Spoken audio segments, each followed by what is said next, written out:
Hi అందరికీ. ముందుగా నా ఛానల్ని సబ్స్క్రైబ్ చేసుకోండి.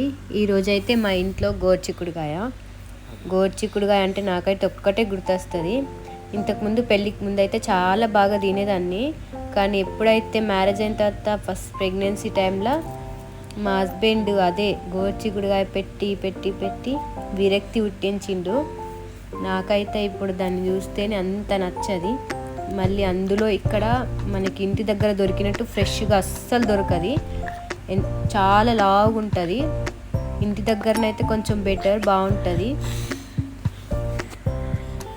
అప్పటి నుండి ఇంకా తినాలంటేనే దాన్ని చూస్తే అస్సలు నచ్చది. కానీ ఇంటి దగ్గర నుంచి మా చుట్టాల వాళ్ళు వస్తే మా అత్తమ్మ పంపించింది. అందుకే ఇప్పుడు ఈరోజు వండాల్సి వస్తుంది. తినాలి, తప్పది. నా స్టైల్లో నేను ఎట్లా వండుతానో చూడండి.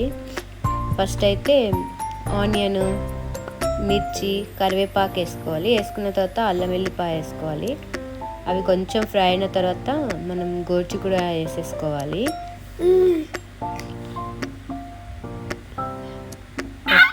అది వాటర్ అంతా పోయి మనకి ఆయిల్ అనేది పైకి తేలాలి. దాంట్లో సాల్ట్ వేసుకోవాలి. సాల్ట్ ఇంకా పసుపు అవన్నీ వేసుకొని కొంచెం మిక్స్ చేసుకోవాలి. ఆయిల్ అనేది మనకి పైకంటే మనకి వాటర్ అన్నీ వెళ్ళిపోయి ఆయిల్ అనేది రిలీజ్ కావాలి. మీరు గోరుచిక్కుడుకాయ తింటారా, తినరా? మీకు కూడా ఇటువంటి ఈ కర్రీతో ఏమన్నా ఉందా చెప్పండి, కామెంట్ చేయండి.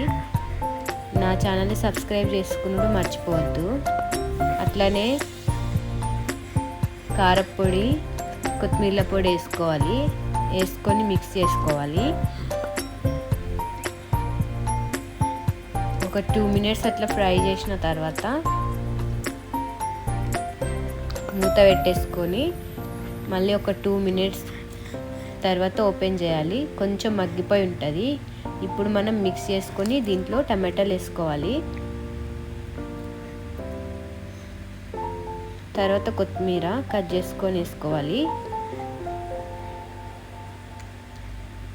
అంతే, రెడీ అయింది.